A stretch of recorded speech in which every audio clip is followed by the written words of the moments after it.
there are many serious problems afflicting American politics right now, but both prior to Trump and now in the Trump era, one of the most severe, in my view, is the absolute pervasive appearance of corruption in all things.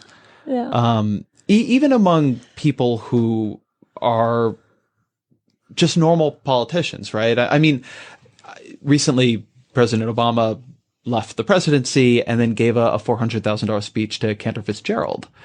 And Cantor Fitzgerald is not a toxic bond firm that I know of. I mean, they're not somebody who people hate in the way they've come to hate, a Goldman Sachs.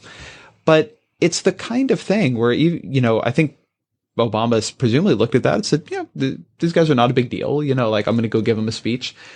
But it's kind of everywhere now, and it's corrosive, and it's upsetting to people. He shouldn't have done it, not because it's against the law. Right. And I don't need to spend a lot of time on the dangers of his particular action, but it does reflect, and it sort of taps into people's readiness for cynicism.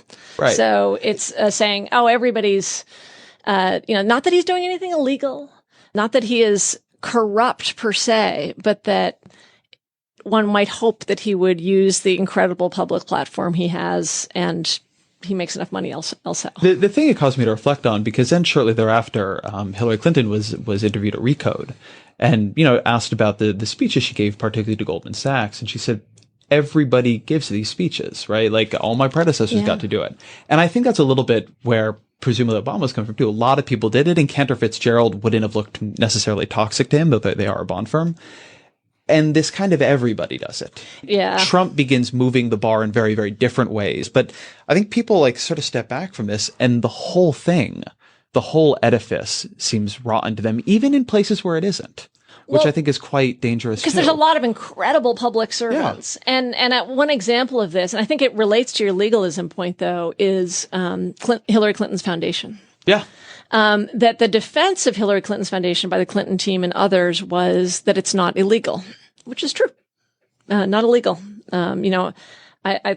It raises shadows of the Emoluments Clause, but doesn't look like an Emoluments Clause violation. But once you get in a world where you're saying we can do anything that isn't illegal and it's okay, that's a very dangerous world.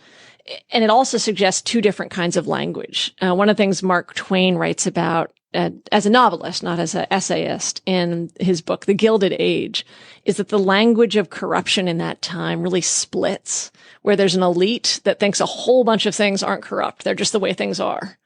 And everybody else is saying, wait a second, the whole system is corrupt. And I think we have that kind of split of language where elites just get used to things and say, that's not corrupt. That's just the way we do things.